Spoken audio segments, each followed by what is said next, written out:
Bias and efficiency explained. What are we going to watch in this video? We are going to define and understand the concept of bias and efficiency of an estimator.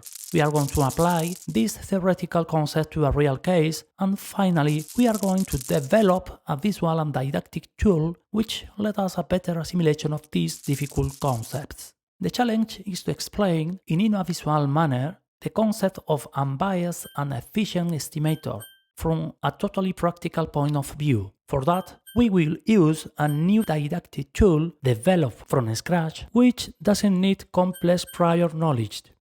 In statistics degree courses, students learn this matter from a theoretical perspective that makes it difficult to assimilate these concepts. In addition, the exercises and examples that are used to explain this topic are usually developed in a symbolic way that doesn't allow us to understand the scope of the results obtained. In the case of a student of degrees such as economics, medicine, or engineering, where practical application is even more important than learning mathematical theory, it's a good initiative to try to show, with an experimental and simulated case, how you can apply the theory to the real world. Let's start. Suppose that an important consulting firm wishes to study the time that its financial advisor dedicates to its client in order to be able to establish an adequate price rate for each client. For this reason, the director manager has ordered to make a research to estimate the average time in minutes that a financial advisor spends monthly giving advice to a client. Our statistical department proposes us 4 alternatives to estimate the unknown parameter based on one or various samples of data. Which will be the best option? We must choose the option that produces the fewest possible errors. In other words, the option that gives us the values closest to the true value of the parameter. The theoretical solution to this problem will provide the following solution after at least 15 minutes of mathematical calculation. Since the solution provides a non-numerical result, it's difficult to know which estimator provides the least error, even if you have sufficient mathematical knowledge. This smaller error would be measured by the expression you can see in the third row titled mean squared error, MSE. We would be able to give different values to n and m, that are the size of the samples we selected to do the investigation, in order to find out with which estimator we obtain fewer errors. As you can see, the result continues to be a little or not at all understandable symbolic solution for most people. We would have to give values to parameters mu and sigma to obtain a number with which to compare the mean squared error of each estimator. What could we do to facilitate the understanding of people who don't have or don't need extensive mathematical or statistical knowledge? We are going to develop, through a computer tool, the didactic capacities you can watch on the screen. We are going to be able to represent visually the problem. We are going to use the case method applied to statistics and mathematics by simulating real results. We are going to develop an interactive tool to immediately observe the effects on the results of changes in the initial condition of the problem, and all of this under the premise of simplicity, what allows the assimilation of the concepts with the minimal effort. In order to visually represent the problem, an easily interpretable graph, such as a dartboard, has been used. On this, we are going to represent, in the form of dart throws, the different values that an estimator can take for different samples. To simulate results, the developed application will generate different random samples of data that can be adapted to the real case that we intend to simulate. In addition, the developed tool is fully interactive, showing visually and immediately the changes in the research condition, using sliders with which the students can interact, all of this under the general premise of simplicity. If the good sample, twice good. Faced with this challenge of how to facilitate the understanding of this theoretical part of statistics, we are going to use a visual tool that simulates real cases in an interactive and simple way. Let's see which could be a didactic develop of the problem. Let's start by explaining how the quality of an estimator can be measured. For that, we need two concepts. First, the concept of precision, and we are going to use our dartboard. If our throws with a dart on the dartboard are very close to each other, regardless of where the points are in relation with the center of the dartboard, we will say that the thrower, estimator in our case, is very precise, a little variable, always moving close in the same area as you can see on the screen. If the throws are placed far from each other, occupying a wide area, we will say that the thrower, the estimator statistically spoken, is very imprecise, very variable. This is the precision concept. The more precise the estimator, the less its results vary on the dartboard, in most cases providing results that are close to each other, regardless of the target area on which it is located, but rather the proximity between different throws. This is the first way of measuring the quality of an estimator. The second way is using the concept of accuracy, through the statistical term of bias. For that, we are going to measure the position of the throws with respect to the center of the dartboard, which represents the true value of the parameter, or result we want to estimate. The bias of an estimator measures the difference between the true value of a parameter, represented by the center of the dartboard, and the value in average of the estimator. This value related with the estimator would be calculated by averaging the coordinates of the different throws made.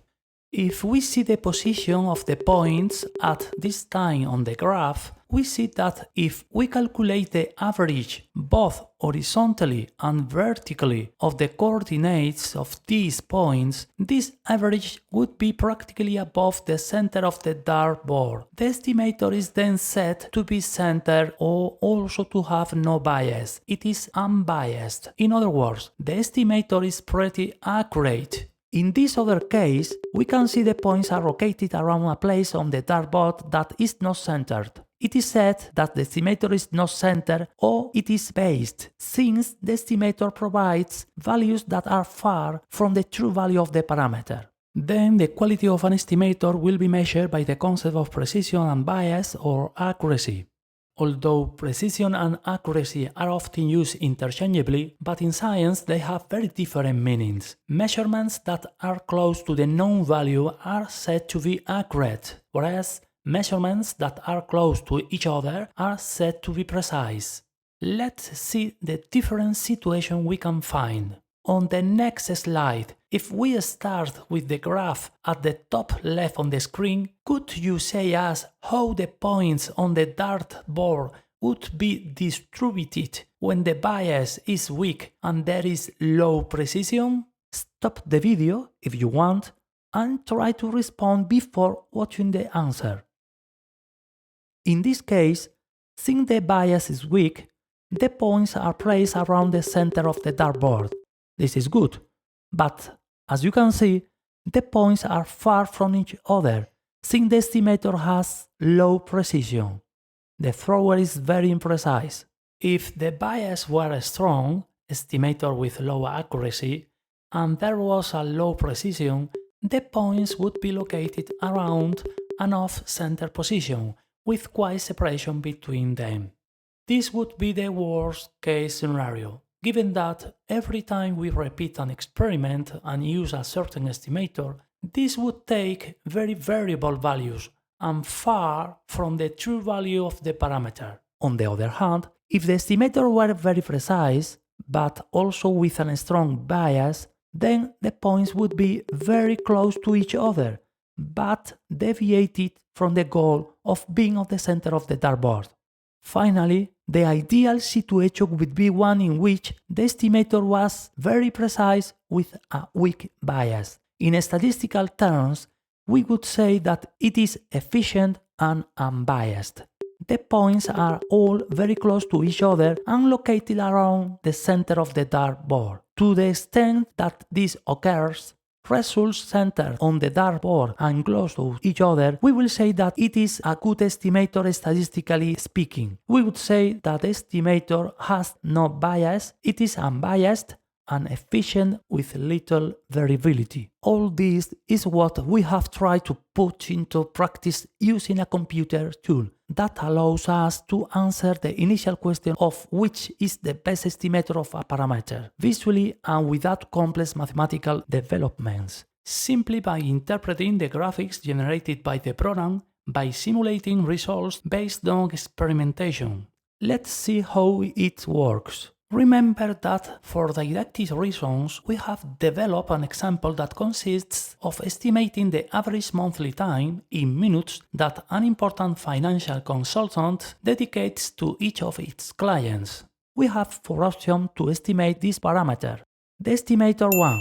It consists of selecting a random sample of n clients advised by one of the company's workers and calculating the average time spent on each client. Estimator 2 selects two workers in the company and calculates the average time dedicated to each client for each of them. Then, a weighted average of these two values is obtained. The number of clients of each advisor that has served to make the estimate is used as a weighting factor.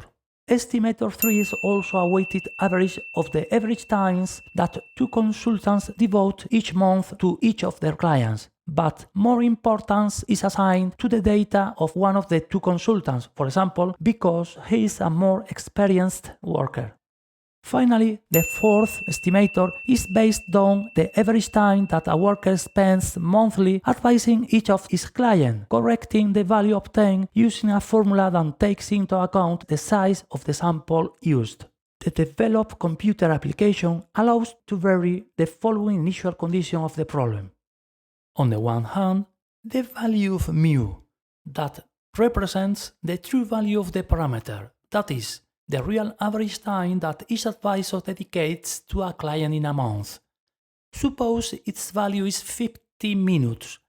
We could, however, put any value according to the example we want to develop. We can also vary the value of sigma, that represents the variability of the data, that is, what can vary the average monthly time dedicated to each client by the consultant according to the client and the month analyzed. I guess this parameter is worth 10 minutes. Finally, the application allows us to change the number of simulations we want to generate, that is, the number of times we repeat the experiment and obtain different results from the estimators under study. If we click on the refresh button, we generate different random samples with the entered values, always different, and that allows us to analyze what happens when we generate different samples or alter the initial parameters and how it affects the quality of the four estimators. With these initial values, we obtain the following results. 1. What I have called the MCE gram, which is a dartboard on which the values that each estimator takes for the different simulations generated are represented.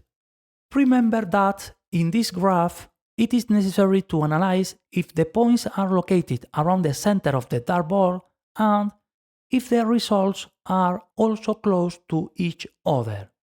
2. A second version of MCE gram that complements the previous one. In this case, it is interesting to interpret two things. First, if for each series of results the points have as center the horizontal reference line that represents the true value of the parameter. This would mean that the estimator is unbiased, that is to say, it has no bias. Second, the separation or distance of the points from each other, which measures the precision or variability of each estimator, that is, its variance. The smaller the separation, the more efficient the estimator is. The combination of these two results gives us a measure of the quality of the estimator. 3. The program also shows us a mathematical measure of the quality of each estimator calculating according to the simulation carried out and according to the initial condition of the problem 3 important values. The average value or expected value of each estimator, its variance, and the mean square error. The smaller the mean squared error, the better the estimator. The program indicates in green color for the simulation carried out, which is the best estimator from the point of view of the mean square error. 4. It also shows us in a table the simulated value of each estimator for each of the samples generated. 5. Finally, the application allows us to visualize the data samples that have been randomly generated with the initial parameters. All these numerical results can be downloaded to the computer in Excel format for confirmation of results or additional calculation. With the parameters that we have introduced and simply interpreting the graphs, we can say that the best estimator from the point of view of bias and efficiency is the second one, since the results are centered with respect to the center of the dartboard, and also the separation between the results is the least of the 4 options. Estimators 1 and 3 provide similar results, and clearly the worst option is the 4th, since the central value of all of the results obtained is not located over the center of the dartboard, and also the precision measured by the separation between the results is the highest. The same conclusions can be obtained in the graph that you can see on screen, where clearly the best option is the second one, centered values and less variability. It can be clearly seen that the greatest variability occurs with the 4th estimator, which is also clearly biased since most of the results it provides are below the true value of the parameter. This means that the 4th estimator tends to underestimate the true value of the parameter. The numerical results confirm our conclusions. If we want to generalize the results, we can obtain new simulation and observe whether the previous conclusion holds or not. Let's do it. We press the refresh button several times and we see that results are consistent, confirming the second as the best estimator. With the application, we can also see and understand the answers to questions like this. What happens to the quality of an estimator if we increase or decrease the size of the samples? How does a greater or lesser variance or dispersion affect the quality of the estimate? Is the mean squared error a 100% valid method to determine the best estimator? The advantages of this tool are its immediacy, its simplicity, its adaptability, and its interactivity. We also use case studies that can be adapted to any field of research. I hope this video has been useful to you. And if you want to obtain more information about the application or make suggestions about it, please visit the website whose link you can see on screen. The realization of this material has involved many hours of preparation and study. You can subscribe to my channel and thus contribute to the realization of new teaching material. Thank you so much for your attention. Kind regards to all.